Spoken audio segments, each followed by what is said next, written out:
السلام علیکم ناظرین، میں محمد اسلم حسین سیاست کی خبروں میں آپ سب کا استقبال کرتا ہوں۔ ہندوستان میں کورونا وائرس کے کیسز میں زبردست اضافہ ہو رہا ہے۔ پچھلے 24 گھنٹوں میں قریب 10,000 نئے معاملے سامنے آئے ہیں۔ وزارت صحت کی جانب سے جمعے کی صبح جاری اپ ڈیٹ کے مطابق پچھلے 24 گھنٹے میں 9,851 نئے معاملے سامنے آئے ہیں اور 273 لوگوں کی فوت ہونے کی اطلاع ہے۔ پچھلے 24 گھنٹوں میں ہی 5,355 لوگ ٹھیک بھی ہوئے ہیں۔ اب ملک میں کل مریضوں کی تعداد 2,26,770 ہو گئی ہے، جس میں 6,338 لوگ فوت بھی ہوئے ہیں۔ راحت کی بات ہے کہ کورونا سے ٹھیک ہونے والوں کی تعداد بڑھ رہی ہے۔ اب تک قریب 50% یعنی 1,09,462 لوگ ٹھیک بھی ہو چکے ہیں۔ کورونا وائرس کا بحران اور لاک ڈاؤن کی وجہ سے ملک کی اکنامی پست نظر آ رہی ہے۔ اسی وجہ سے نقصان تو ہوا ہی ہے، حکومت کا خرچ بھی بڑھا ہے۔ اس حالات کا اثر حکومت کی نئی اسکیموں پر بھی پڑنے لگا ہے۔ دراصل مرکزی حکومت نے نئی اسکیموں کی شروعات پر روک لگا دی ہے۔ وزارت خزانہ نے آئندہ 9 ماہ تک یعنی مارچ 2021 تک مختلف وزارتوں اور محکموں کے ذریعے منظور شدہ نئی اسکیموں کا تعارف روک دیا ہے۔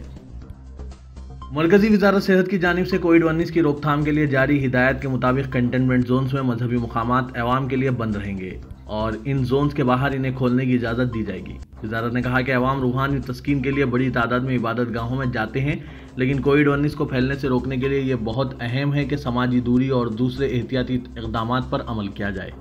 وزارت صحت کی جانب سے جاری معیاری طریقہ کار کے مطابق انفیکشن کے خطرے کے پیش نظر بھکتی سنگیت اور روحانی موسیقی کے ریکارڈ بجائے جا سکتے ہیں، لیکن گروپس میں گانے کی اجازت نہیں ہونی چاہیے۔ یہ بھی کہا گیا ہے کہ مشترکہ مصلے کے استعمال سے گریز کرنا چاہیے اور عبادت گزاروں کو اپنے مصلے یا کپڑے ساتھ لانے چاہیے۔ وزارت نے یہ بھی کہا کہ مذہبی مقامات کے اندر پرساد کی تقسیم یا مقدس پانی کے چھڑکاؤ جیسی سرگرمیوں کی اجازت نہیں ہونی چاہیے۔ یہ بھی کہا گیا ہے کہ مذہبی مقامات پر لنگر، کھانا کھلانے یا کھانے کی تقسیم کے دوران سماجی دوری کے اصولوں پر عمل کرنا چاہیے۔ وزارت نے 65 سال سے زائد عمر کے افراد، بیمار افراد، حاملہ خواتین اور 10 سال سے کم عمر بچوں سے کہا کہ وہ گھروں میں رہیں اور مذہبی مقامات پر جانے سے گریز کریں۔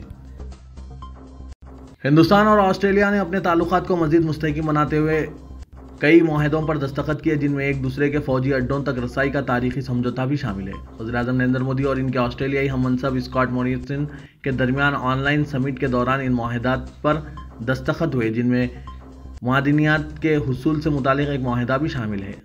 چین کے ساتھ تعلقات میں تلخیوں میں پس منظر میں دونوں ممالک نے ہند بحرکاہل علاقے میں سمندری تعاون کے ایک مشترکہ نظریے کو منظر عام پر لایا۔ اس علاقے میں چینی فوج کافی سرگرم ہے، جس سے علاقے کے دوسرے فریقوں میں تشویش پائی جاتی ہے۔ وزیراعظم نریندر مودی کی قیادت میں بی جے پی حکومت کی مرکزی حکومت نے 6 سال میں ہندوستان کا نقشہ ہی پلٹ دیا ہے۔ ہر تبدیلی مثبت ہونا ضروری نہیں۔ بی جے پی حکمرانی میں اب یہ حال ہو گیا ہے کہ سابق مرکزی وزیر اور جانوروں کے حقوق کی حامی منیکا گاندھی اور ان کی پارٹی کیرالہ میں حاملہ ہتھنی کی افسوسناک موت پر تو آواز اٹھا رہے ہیں، لیکن قومی دارالحکومت میں چند ماہ قبل پیش آئے فسادات میں ایک طالبہ کو پھانس کر جیل میں رکھا ہوا ہے، حالانکہ وہ 4 ماہ کی حاملہ ہے اور وہ ضمانت کے لیے مسلسل عدالت سے رجوع ہو رہی ہے۔ دہلی کی عدالت نے جمعرات کو جامعہ کوآرڈینیشن کمیٹی ممبر صفورہ زرگر کی ضمانت عرضی خارج کر دی تھی۔ صفورہ کو فروری میں شہریت ترمیمی قانون CAA کے خلاف احتجاجوں کے دوران شمال مشرقی دہلی میں پیش آئے فسادات سے متعلق کیس میں سخت قانون UAPA کے تحت ماخوذ کیا گیا ہے۔ صفورہ جامعہ ملیہ اسلامیہ میں MPhil کی طالبہ ہے۔ تبلیغی جماعت کے بیرونی ارکان کے خلاف سخت موقف اختیار کرتے ہوئے وزارت داخلہ نے تقریباً 40 ملکوں سے تعلق رکھنے والے 2,550 اراکین کو بلیک لسٹ کر دیا ہے۔ عہدیداروں نے بتایا کہ یہ افراد کورونا وائرس وبا کے ملک گیر پھیلاؤ کے دوران ہندوستان میں مقیم تھے اور ایذا قواعد کی خلاف ورزی کرتے ہوئے تبلیغی سرگرمیوں میں حصہ لے رہے تھے۔ ان افراد کو 10 سال تک ہندوستان میں داخلے کی اجازت نہیں رہے گی۔ یہ شاید پہلی مرتبہ ہے کہ حکومت نے اتنی بڑی تعداد میں بیک وقت بیرونی شہریوں کو بلیک لسٹ کیا ہے۔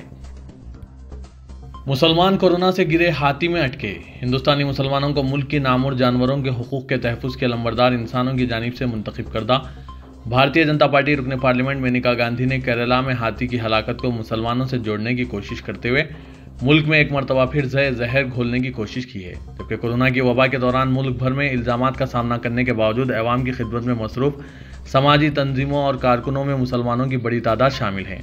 ملک میں ہونے والی کسی بھی واقعے کو مسلمانوں سے جوڑتے ہوئے اسے فرقے وارانہ رنگ دینا معمول بنتا جا رہا ہے اور اس صورتحال پر مسلمانوں کی جانب سے اختیار کیے جانے والے موقف سے ان فرقے وارانہ عناصر کی حوصلہ افزائی ہونے لگی ہے، جو کہ ملک کی گنگا جمنی تہذیب کو درہم برہم کرنے کے خواہش مند ہے اور ان کی سیاست کا انحصار ہی فرقے واریت پر ہے۔ ہندوستان میں گزشتہ 6 برسوں کے دوران مسلمانوں کو مختلف بہانوں سے ہراساں کیا جاتا رہا ہے، بلکہ کئی مسلم نوجوانوں کو گوکشی کے نام پر قتل کر دیا گیا۔ لو جہاد گوکشی کے نام پر ہراسانی کے بعد CAA، NRC اور NPR کے نام پر کی گئی ہراسانی کے بعد جب کورونا وائرس کی وبا نے ملک میں جڑیں مضبوط کرنی شروع کر دی تو اس کے لیے بھی مسلمانوں کو ذمہ دار قرار دیتے ہوئے تبلیغی جماعت کو نشانہ بنایا جانے لگا اور کہا جاتا رہا کہ ملک میں کورونا وائرس پھیلانے کے لیے تبلیغی جماعت ذمہ دار ہے۔ کیرالہ کے ضلع پالکڑ میں ہلاک ہونے والی ہتنی کو جو حاملہ تھی اناناس کھانے سے فوت ہو گئی اور اناناس میں رکھے گئے پٹاخے اس کے منہ میں پھٹ پڑنے کی ابتدائی اطلاعات کے سلسلے میں محکمہ جنگلات کا کہنا ہے کہ ہاتھی کو علاقے کے عوام یا کسانوں نے جان بوجھ کر ہلاک نہیں کیا ہے، بلکہ ان کا گمان ہے کہ جنگلی بھالو اور ریچھ سے فصلوں کو محفوظ رکھنے کے لیے کسانوں کی جانب سے رکھے جانے والے پھل کو ہاتھی نے غلطی سے کھا لیا، جس کی وجہ سے اس کی ہلاکت واقع ہوئی ہے۔ لیکن بھارتیہ جنتا پارٹی کی سابق وزیر اور موجودہ رکن پارلیمنٹ مینیکا گاندھی کو اس میں بھی فرقے وارانہ رنگ نظر آنے لگا ہے۔ جانوروں کے حقوق کے لیے جدوجہد کرنے والی مینیکا گاندھی کو اس بات کا بھی علم نہیں ہے کہ کس مقام پر ہاتھی کی ہلاکت کا واقعہ پیش آیا، لیکن انہوں نے رد عمل ظاہر کرتے ہوئے اقلیتی غالب آبادی والے ضلع ملاپورم کا تذکرہ کرتے ہوئے کہا کہ یہ ضلع اس طرح کے واقعات کے لیے معروف ہے اور یہاں لوگ سڑکوں پر زہر ڈالتے ہیں تاکہ بیک وقت کئی پرندے اور کتوں کو ہلاک کیا جا سکے۔ مینیکا گاندھی کے اس بیان کی کئی گوشوں سے مذمت کی جا رہی ہے۔ شہادت بابری مسجد کیس میں آج BJP لیڈر ونے کٹیار، سابق رکن پارلیمنٹ رام ولاس ویدانتی اور دیگر 4 ملزم CBI کی عدالت میں پیش ہوئے۔ عدالت نے وقت کی قلت کے سبب صرف وجے بہادر سنگھ کا بیان ریکارڈ کیا، باقی ملزمین کو جمعے کے دن حاضر عدالت ہونے کی ہدایت دی گئی۔ عدالت میں پیش ہونے والے دیگر ملزمین میں کمال پانڈے، سنتوش دوبے اور گاندھی یادو شامل تھے۔ CBI عدالت کے خصوصی جج SK یادو نے ملزمین کا بیان قلمبند کروانے کے بعد انہیں ہدایت دی کہ وہ تحریری طور پر علیحدہ شہادتی بیان دے سکتے ہیں۔ تبلیغی جماعت و خاص فرقے کے خلاف وائرل نفرت آمیز ویڈیو معاملے میں Ganesh Shankar Vidyarthi memorial medical college Kanpur کی پرنسپل ڈاکٹر آرتی لال چندانی کی معافی بھی کام نہ آ سکی۔ اتر پردیش کے وزیر اعلیٰ یوگی آدتیہ ناتھ نے وائرل ویڈیو پر ہنگامے کو سنجیدگی سے لیتے ہوئے ضلع انتظامیہ سے 2 دن کے اندر پورے معاملے کی رپورٹ طلب کر ٹرانسفر کی کارروائی پر مہر لگا دی ہے۔ حکومت کی طرف سے حکم نامے کی copy director general medical education کو مل گئی ہے۔ ڈاکٹر آرتی لال چندانی کو گنیش شنکر ودیارتی میموریل میڈیکل کانپور سے ہٹا کر رانی لکشمی بائی میڈیکل کالج جھانسی کا پرنسپل بنایا گیا ہے، جبکہ Ganesh Shankar Vidyarthi memorial medical college Kanpur میں OSD بن کر آئے پروفیسر RB کمل کو پرنسپل کے عہدے کی کمان سونپ دی گئی ہے۔ مشرقی دہلی کے موج پور، چاند کرول نگر، بھجن پور، شیو وہار علاقوں میں فروری کے مہینے میں ہوئے بھیانک تشدد کے معاملے میں لاک ڈاؤن کے دوران پولیس کے ذریعے اقلیتی طبقے کے لوگوں کی اندھا دھند گرفتاریاں عمل میں آ رہی ہے، جس کے خلاف زبردست غم و غصہ پایا جا رہا ہے۔ گزشتہ روز پولیس کے ذریعے کورٹ میں جو چارج شیٹ داخل کی گئی ہے اور حاجی طاہر حسین کو پورے فساد کا ماسٹر مائنڈ قرار دیا گیا، اس پر لوگوں نے سوال اٹھانا شروع کر دیے ہیں اور کہا ہے کہ فساد کرانے میں اہم کردار ادا کرنے والا BJP کا لیڈر کپل مشرا کو سیکورٹی فراہم کرا دی گئی ہے۔ موہن نرسنگ ہوم کی چھت سے گولیاں چلانے والوں کا دور دور تک نام و نشان نہیں ہے۔ کھلے عام مسجدوں کو جلانے اور مسلمانوں کو مارنے کی ذمہ داری قبول کرنے والوں کے خلاف کوئی کارروائی نہیں ہو رہی ہے۔ آخر مسلمانوں کے خلاف پولیس کب تک ایک طرفہ کارروائی کرتی رہے گی؟ لوگوں نے اس بات پر بھی تشویش کا اظہار کیا ہے کہ فساد کے تار دیوبند اور مرکز نظام الدین سے بھی جوڑ دیا گیا، حالانکہ پولیس کو ان سب کو ثابت کرنے کے لیے لوہے کے چنے چبانے پڑیں گے۔ لوگوں نے کہا کہ یہ دور کیسا آ گیا ہے کہ جن کے گھروں کو جلا کر جانی و مالی نقصان کیا گیا، آج انہی کے اوپر پولیس کا عذاب ٹوٹ پڑا ہے۔ اگر یہی حال رہا تو پھر انصاف پسند طبقہ خاموش نہیں رہے گا، بلکہ حکومت کے خلاف اپنے حقوق کی بازیابی کے لیے احتجاج کرنے پر مجبور ہو جائے گا۔ عوام نے کہا کہ CAA اور NRC کے خلاف مرد و خواتین کا پرامن مظاہرہ کسی حکومت کے دباؤ میں ختم نہیں ہوا ہے، بلکہ کورونا کے خطرناک اور انسانیت کو بچانے کے پیش نظر ملتوی کیا گیا ہے۔ اگر حکومتیں یہ سوچ رہی ہے کہ اب ختم ہو گیا ہے تو جو چاہیں کر لے، یہ ان کی بھول ہے۔ اب احتجاج ہوا تو پھر کسی حکومت کے بس کی بات نہیں ہے کہ وہ روک سکے۔ سماجوادی پارٹی کے لیڈر رام کشن سینی نے مرکزی و اتر پردیش کی یوگی حکومت پر الزام عائد کرتے ہوئے کہا کہ جب سے مرکز و ریاست میں BJP اقتدار میں آئی ہے، تب سے ملک کا پڑھا لکھا نوجوان طبقہ سرکاری نوکری پانے کے لیے در در بھٹک رہا ہے۔ حکومت کی لاپرواہی کے سبب تمام تقرریاں معلق ہیں، جو نوجوانوں کے ساتھ ناانصافی ہے۔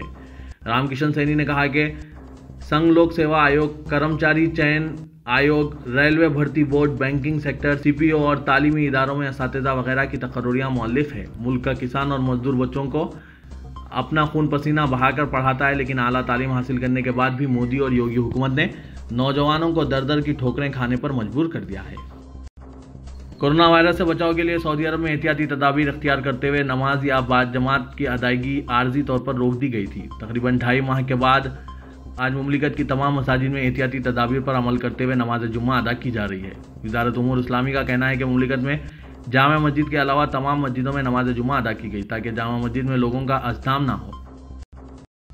احتیاطی و حفاظتی تدابیر پر عمل کرتے ہوئے مدینے میں احد پہاڑ کے قریب مسجد سید الشہداء نمازیوں کے لیے کھول دی گئی ہے۔ مدینے میں وزارت اسلامی امور کے دفتر کی نگرانی میں مسجد میں جمعہ و نماز باجماعت کی بحالی سے پہلے تمام تر احتیاطی و حفاظتی تدابیر کو یقینی بنایا گیا۔ امریکہ کے کئی شہروں میں نسل پرستی اور پولیس ظلم کے خلاف مظاہرے جاری ہے، لیکن ان کی شدت میں کمی آئی ہے۔ اس دوران استغاثہ نے مزید 3 پولیس آفیسر کے خلاف الزامات عائد کیے ہیں اور اصل ملزم کے خلاف الزامات سخت کر دیے ہیں۔ امریکی سیاہ فام جارج فلائیڈ کی پولیس تحویل میں موت کے خلاف احتجاج کے دوران نیو یارک میں مسلم مظاہرین کو نماز کی ادائیگی کے لیے وقفہ دیا گیا اور سڑک پر ہی نماز پڑھتے ہوئے دیکھا گیا۔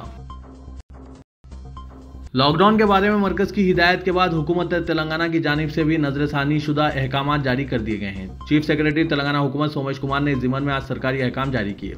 تازہ احکامات کے مطابق ریاست میں اسکولز، کالجز، تعلیمی ادارے، ٹریننگ اور کوچنگ ادارے، metro rail, cinema halls, gym, swimming pool, entertainment parks, sports complex, theatres, bars, auditoriums کے علاوہ سماجی، سیاسی، کھیل، تفریح، تعلیمی، تہذیبی اور مذہبی تقاریب کے ساتھ بھاری اجتماعات پر پابندی برقرار رکھی جائے گی۔ 8 جون سے مذہبی مقامات پر عوامی عبادت گاہوں، ہوٹل، ریسٹورنٹس، میزبانی کے دیگر مقامات، شاپنگ مالز کو احتیاطی تدابیر کے ساتھ کھلا رکھنے کی ہدایت دی گئی، جبکہ شاپنگ مالز میں گیمنگ سینٹرز اور سنیما ہالز بند رہیں گے۔ رات 9 بجے سے صبح 5 بجے تک حسب معمول بازار بند رہیں گے۔ صرف دواخانوں، فارمیسیز کو کھلا رکھنے کی اجازت رہے گی۔ تلنگانہ میں جمعرات کو کورونا وائرس کے 127 نئے مثبت کیسز سامنے آئے ہیں۔ ان میں سے صرف گریٹر حیدرآباد کے حدود میں 110 کیسز رپورٹ کیے گئے ہیں، جبکہ عادل آباد سے 7، رنگا ریڈی سے 6، میڈچل سے 2، سنگا ریڈی اور کھمم سے بالترتیب 1 کیسز سامنے آئے ہیں۔ بیرونی ورکرز یا بیرونی ممالک کا کوئی کیس ریکارڈ نہیں کیا گیا۔ آج 6 اموات ریکارڈ کی گئی ہے۔ اس طرح سے کورونا وائرس سے ریاست میں مرنے والوں کی جملہ تعداد 105 ہو گئی ہے۔ تلنگانہ میں کورونا کیسز میں دن بدن اضافہ، ایک طرف عوام تو دوسری طرف ڈاکٹرز کے لیے تشویش کا باعث بنتا جا رہا ہے۔ متاثرین میں ڈاکٹرز اور پیرامیڈیکل اسٹاف کی بڑھتی تعداد نے پیش رفت سے تعلق رکھنے والوں میں خوف و دہشت کی لہر دوڑا دی ہے۔ حکومت کے ہاسپٹلز میں تاحال 31 ڈاکٹرز اور 3 لیب ٹیکنیشین کورونا پازیٹیو پائے گئے اور کئی ڈاکٹرز اور اسٹاف کے نتائج آنا باقی ہے۔ ماہرین کا کہنا ہے کہ سرکاری ہاسپٹلز میں احتیاطی تدابیر میں نقائص کے سبب وائرس تیزی سے پھیل رہا ہے اور ڈاکٹرز اور دیگر اسٹاف کو اپنی لپیٹ میں لے رہا ہے۔